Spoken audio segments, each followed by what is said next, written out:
Good morning to all your student. I hope आप सब बहुत अच्छे होंगे, मस्त होंगे। और जैसा गाइस मैंने आपसे कहा था कि मैं जल्द ही फार्मास्यूटिकल केमिस्ट्री का भी एक वीडियो आपके लिए लाने वाला हूँ। तो उसी सीरीज़ में मैं आपके लिए फिर से एक लाया हूँ केमिस्ट्री फार्मास्यूटिकल का important topic accuracy and precision. क्योंकि गाइस आपके एग्ज़ाम की डेट फर्स्ट ईयर की अभी क्लियर ही हो गई है ना, नियर अबाउट 12 जून से स्टार्ट है। तो उसको देखते हुए मैं आपको ये प्रोवाइड करा रहा हूँ। होप आपको समझ में आएगा, ठीक है। आप इसका स्क्रीनशॉट भी ले सकते हैं। तो लेट्स स्टार्ट करते हैं गाइस, एक्यूरेसी से स्टार्ट करते हैं, है ना। Accuracy and precision. तो what is accuracy?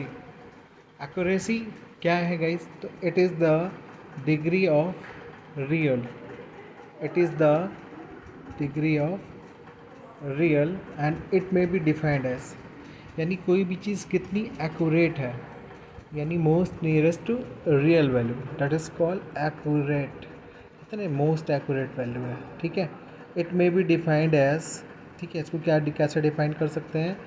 How close to the observe value is to the real और ट्रू और मोस्ट प्रोबेबल वैल्यू, यानी कोई ऐसी वैल्यू जो ऑब्जर्व वैल्यू, ठीक है, रियल वैल्यू या मोस्ट प्रोबेबल वैल्यू कितने नियरेस्ट है, तो that's value is called accurate value, ठीक है।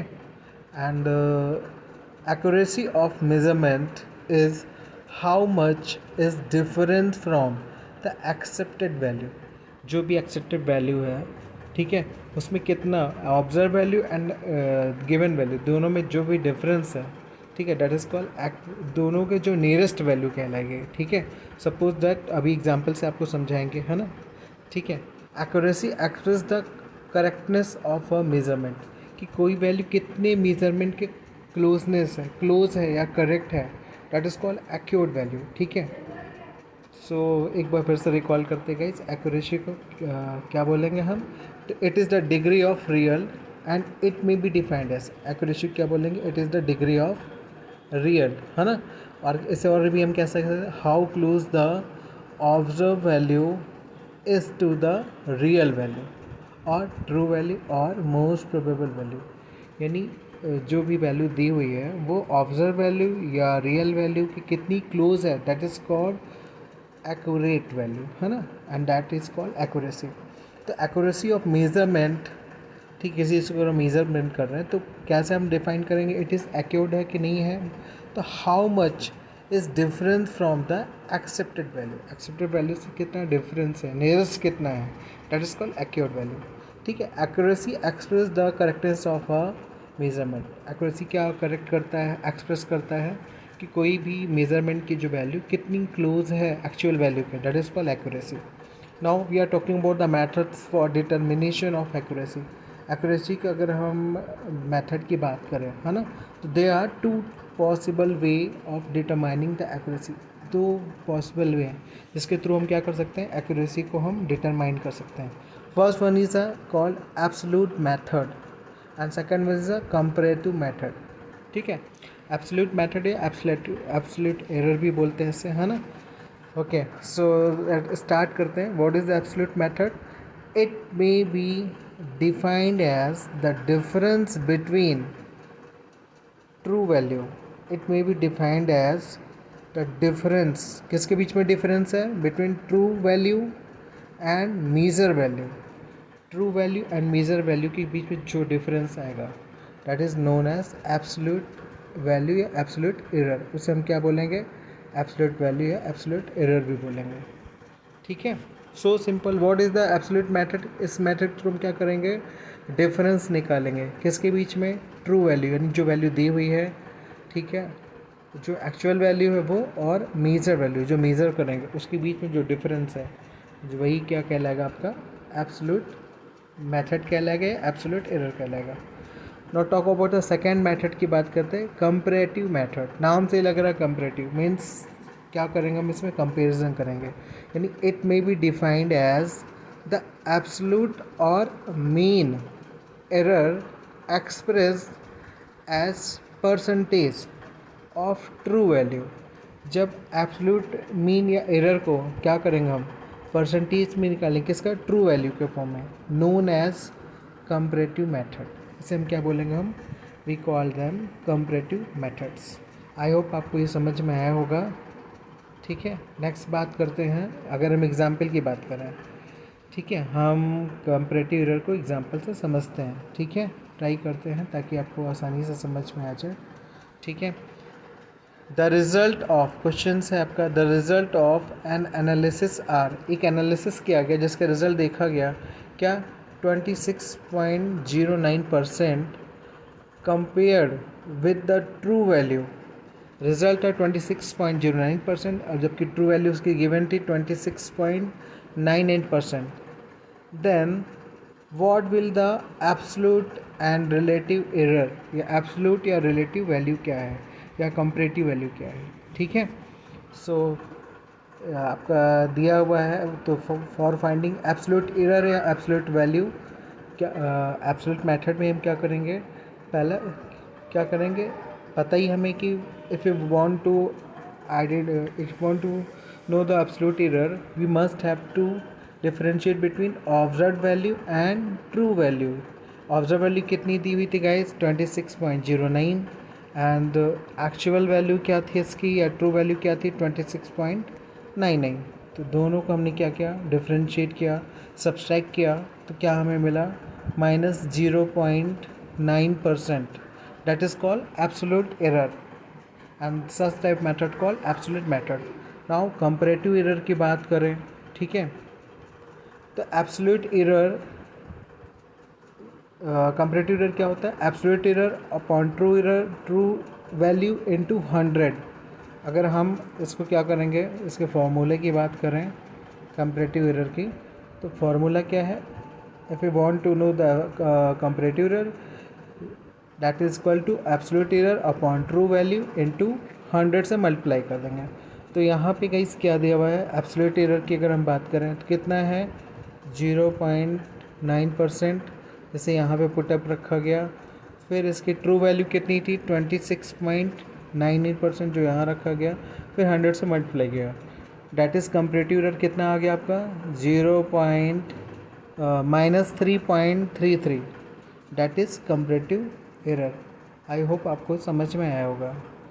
Now talk about the precision. Precision क्या है गाइस, तो it may be defined as the concordance of series of agreement of the same quantity और most time repeated value. Simple way में आप समझ सकते हैं, प्रिसीजन का मतलब या प्रिसाइज वैल्यू का मतलब होता है कि ऐसी वैल्यू जो मोस्ट टाइम क्या हुई है, रिपीट हुई है, that is called precise value and that process called precision. okay, so एक एग्जांपल से इसको समझते हैं। एक्चुअल प्राइस, जैसे किसी वॉच, या राम ने क्या एक वॉच खरीदी, ठीक है, श्याम ने एक वॉच खरीदी सपोज दैट, और उसका एक्चुअल प्राइस कितना था गाइस, 3000। वो अपनी क्लास में गया और अपनी फ्रेंड्स, कौन कौन से फ्रेंड थे उसके, राम, श्याम, मोहन, राज, पुनीत, ठीक है, राज, इन सभी से उसने क्या किया, गैस लगाने के लिए बोला कि गैस करो कि मेरी वॉच का प्राइस कितना होगा जो मैंने पहना हुआ है। तो राम ने उसको 2500 बोला कि 2500 की हो सकती है। श्याम ने इसका बोला, प्रेडिक्शन किया 2900, मोहन ने 3200, राज ने 2950 रुपीज़, एंड पुनीत ने 2500 प्रेडिक्शन किया, राज ने फिर इसको 2500 प्रेडिक्शन किया। ठीक है, जैसे आप ही कोई चीज़ खरीद के क्लास में जब या नया पहन के जाते हैं तो फ्रेंड वगैरह एक मस्ती करते हैं आप लोग थोड़ा सा, है ना, तो फ्रेंड वगैरह से पूछते हैं कि भाई अच्छा चलो बता दो कितने की होगी, तो एक गेस लगा। तो वैसे ही राम ने क्या किया, एक वॉच ख़रीदा जिसका एक्चुअल प्राइस था 3000 रुपीज़, ठीक है, बट राम ने उसको 2500 बताया, ठीक है, श्याम ने उसको कितना बताया, श्याम टोल्ड ने 2900, मोहन ने 32, राज ने 2950, पुनीत ने 2500 एंड राज ने फिर इसको 2500। तो अगर हम एक्यूरेट वैल्यू की बात करें तो एक्यूरेट वैल्यू क्या होता है guys, nearest to the actual value. तो एक्चुअल प्राइस कितना है 3000, तो 3000 के नियरेस्ट इसमें से कौन सा आएगा आपका, 3000 के नियरेस्ट अगर बात करें तो राज की जो वैल्यू है 2950, that is the most accurate. तो एक्यूरेट वैल्यू क्या आएगा आपका 2950, यानी ऐसी वैल्यू जो एक्चुअल प्राइस के नियरेस्ट हो, सबसे नियरेस्ट हो, तो क्या कहलाएगा आपका एक्यूरेट वैल्यू कहलाएगा। ठीक है। अगर हम यहाँ पे बात करें प्रिसाइज वैल्यू की, जैसे हमने प्रिसीजन की डिफिनीशन बताया कि मोस्ट टाइम रिपीटेड वैल्यू, ऐसी वैल्यू जो ज़्यादा अब कई बार आई। ठीक है। तो राम ने भी 2500 बोला, पुनीत ने भी 2500, राज ने भी 2500। तो इसके बिहाफ पे क्या होगा, अगर प्रोसाइज वैल्यू की बात करें तो यहाँ पर प्रोसाइज वैल्यू क्या होगी, most time repeated value that is 2500। तो एक्यूरेट वैल्यू की बात करें तो आंसर होगा आपका 2950 rupees. And if you talk about the precise value and then your answer should be 2500। I hope clear हुआ होगा आपको कि एक्यूरेसी एंड प्रिसीजन दोनों अलग टर्म्स हैं, है ना। आइए एक एग्जांपल से और आपको समझाते हैं। ठीक है।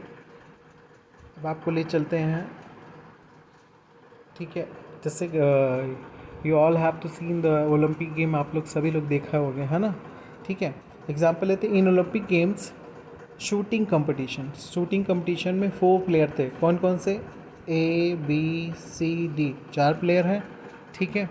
And participate and every player gives a 4 chance, सभी को क्या किया गया, 4 चांस दिया गया। A को 4 चांस है, B को, C को, D को। ठीक है। क्या करने के लिए, शूटिंग करने के लिए। तो ये आपका क्या है, कि ये है रेंज जहाँ पे आपको शूट करना है। तो अगर इसके सेंटर पे अगर जाएगा, ठीक है, किसी ने सेंटर पे हिट किया, तो ऐसी वैल्यू क्या कहलाएगी, एक्यूरेट वैल्यू कहलाएगी। और सेंटर से जितना दूर, सपोज दैट ये बना हुआ है, ठीक है, सेंटर पे जितना हिट होगा, ठीक है, और सेंटर से जितना दूर जाएगा, सेंटर के नियरेस्ट जो वैल्यू होगी that is called accurate value. इसे हम क्या बोलेंगे, एक्यूरेट वैल्यू बोलेंगे। और सेंटर से जितना दूर फायरिंग होगी, शूटिंग होगी, ऐसी वैल्यू क्या कहलाएगी, प्रिसाइज वैल्यू कहलाएगी गाइस। ठीक है, समझते हैं। ठीक है। तो ए को लिया हमने, ठीक है, ए ने क्या किया, आप देख सकते हैं कि ए ने कहा 2 बुलेट इसने जो फायरिंग की कहाँ है, नियरेस्ट ऑफ सेंटर के है। ठीक है। और 2 बुलेट कहाँ है, सेंटर से थोड़ा सा दूर है, बाहर है। तो इसका हम कह सकते हैं एक्यूरेट बट नॉट प्रिसाइज, क्योंकि दोनों क्या है, सेम डिस्टेंस पे नहीं थे, इसलिए क्या है, प्रिसाइज नहीं कहलाएगा। अगर हम बी शूटर की बात करें, इसने जब फायरिंग की तो उसने एक जो बुलेट फायर की वो आपने देखा होगा सेकंड सर्कल में किया है, बाकी की जो 3 बुलेट है थर्ड सर्कल में एक ही जगह पे किया है। ठीक है। तो यानी अब क्या, क्योंकि सेंटर से दूर है तो इसलिए क्या होगा, नॉट एक्यूरेट, कि एक्चुअल के पास तो है नहीं, इसलिए क्या होगा, नॉट एक्यूरेट बट प्रिसाइज कहलाएगा। क्यों, क्योंकि मोस्ट टाइम रिपीटेड, एक ही प्लेस पे 3 गोलियां इसने क्या किया, फायर किया, बुलेट फायर किया। ठीक है, इसलिए कहलाएगा ये not accurated but precise. Third one की बात करें, अगर हम सी की बात करें, सी ने जब शूटिंग स्टार्ट किया तो इसने क्या किया, सेंटर पे ही सारी इसकी चारों इसने बुलेट क्या किया, सेंटर पे ही फायर किया। इसका निशाना बहुत अच्छा था। तो इसको में हम कह सकते हैं एक्यूरेट भी ये और था, और क्या था, प्रिसाइज था, क्योंकि एक ही जगह पे जा रहा था और मोस्ट टाइम रिपीटेड वैल्यू, तो इसलिए क्या बोलेंगे, एक्यूरेट एंड प्रिसाइज बोथ था ये। ठीक है। अगर हम डी शूटर की बात करें, डी ने क्या किया था, जब इसका चांस है तो डी ने क्या किया, पहली गोली क्या किया, तीसरे सर्कल किया, सेंटर से बहुत दूर, दूसरी और दूर, चौथी एकदम अलग, पाँचवीं पहली तीसरी चौथी, चारों गोलियां अलग अलग काफ़ी डिस्टेंस में और सेंटर से दूर था, इसलिए इसको हम कह सकते हैं कि not accurate and not precise. I hope आपको समझ में आया होगा।